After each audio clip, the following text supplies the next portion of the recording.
ಬಹಳ ಅದ್ಭುತವಾದ ವಿಜಯ, record break ಮಾಡಿದ್ದೇವೆ. ಇದು ನಮ್ಮ ಪಕ್ಷದ ಸಿದ್ಧಾಂತ. ವ್ಯಕ್ತಿಗಿಂತ ಪಕ್ಷ ಮುಖ್ಯ, ಪಕ್ಷಕ್ಕಿಂತ ದೇಶ ಮುಖ್ಯ. ಇದನ್ನ ಪದೇ ಪದೇ ಸಾಬೀತು ಮಾಡಿದ್ದೇವೆ. ಭಾರತೀಯ ಜನತಾ ಪಾರ್ಟಿ ಲೋಕಸಭಾ ರಿಸಲ್ಟ್ಸ್ ಅಲ್ಲೂ ಗೊತ್ತಾಗಿದೆ, ವ್ಯಕ್ತಿಗಿಂತ ಪಕ್ಷ ಮುಖ್ಯ, ಪಕ್ಷಕ್ಕಿಂತ ದೇಶ ಮುಖ್ಯ ಅಂತ. ಅದೇ ರೀತಿ ಇವತ್ತು ಪದವೀಧರ ಚುನಾವಣೆಯಲ್ಲೂ ಗೊತ್ತಾಗಿದೆ, ವ್ಯಕ್ತಿಗಿಂತ ಪಕ್ಷ ಮುಖ್ಯ, ಪಕ್ಷಕ್ಕಿಂತ ದೇಶ ಮುಖ್ಯ ಅಂತ.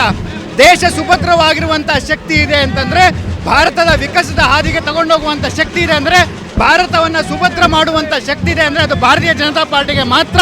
ಆ ಭಾರತೀಯ ಜನತಾ ಪಾರ್ಟಿಯ ಶಕ್ತಿ ಅಂದರೆ ಕಾರ್ಯಕರ್ತರ ಶಕ್ತಿ. ಹಾಗಾಗಿ ಇದು ಗೆಲುವು ಕಾರ್ಯಕರ್ತರಿಗೆ ಸಮರ್ಪಿತ, ಇದು ಗೆಲುವು ಕಾರ್ಯಕರ್ತರಿಗೆ ಸಮರ್ಪಿತ.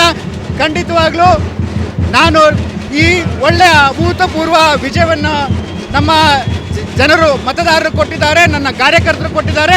ಅವರ ಋಣ ನನ್ನ ಮೇಲಿದೆ. ಖಂಡಿತವಾಗ್ಲೂ ಆ ಋಣವನ್ನು ತೀರಿಸ್ತೇನೆ. ಈ ನಾಡಿನ ಈ ಏನು ಪದವೀಧರ ಕ್ಷೇತ್ರ, ನೈಋತ್ಯ ಪದವೀಧರ ಕ್ಷೇತ್ರದ ಏನು ಅಭಿಮಾನ ಇಟ್ಟಿದ್ದಾರೋ, ಖಂಡಿತವಾಗ್ಲೂ ಅವ್ರಿಗೆ ಪ್ರಾಮಾಣಿಕವಾಗಿ ನಿಷ್ಠೆಯಿಂದ ದುಡಿಯುತ್ತೇನೆ. ಅವರು ಕೊಟ್ಟಂಥ ಪ್ರತಿಯೊಂದು ಮತದ ಪಾವಿತ್ರತೆಯನ್ನು ನಾನು ಕಾಪಾಡ್ತೇನೆ.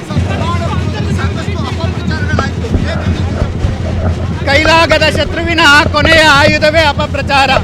ಕೈಲಾಗದ ಶತ್ರುವಿನ ಕೊನೆಯ ಆಯುಧವೇ ಅಪಪ್ರಚಾರ. ಖಂಡಿತವಾಗ್ಲೂ ಇತ್ತು. ಯಾಕೆಂದರೆ ಜನರ ಮನಸ್ಸಿನಲ್ಲಿ BJP ಇದೆ, ಕಾರ್ಯಕರ್ತರ ಶಕ್ತಿ ಇದೆ.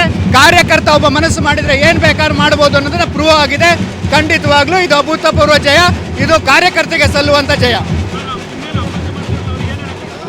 ವ್ಯಕ್ತಿಗಿಂತ ನಮ್ಮ ಮೇಲೆ ಅಪಮಾನ ಅಂದರೆ ಅವರೆಲ್ಲ ಹಿರಿಯರು, ಅವ್ರ ಬಗ್ಗೆ ಗೌರವ ಇದೆ. ಆದರೆ ಕೈಲಾಗದ ಶತ್ರುವಿನ ಕೊನೆಯ ಆಯುಧವೇ ಅಪಪ್ರಚಾರ.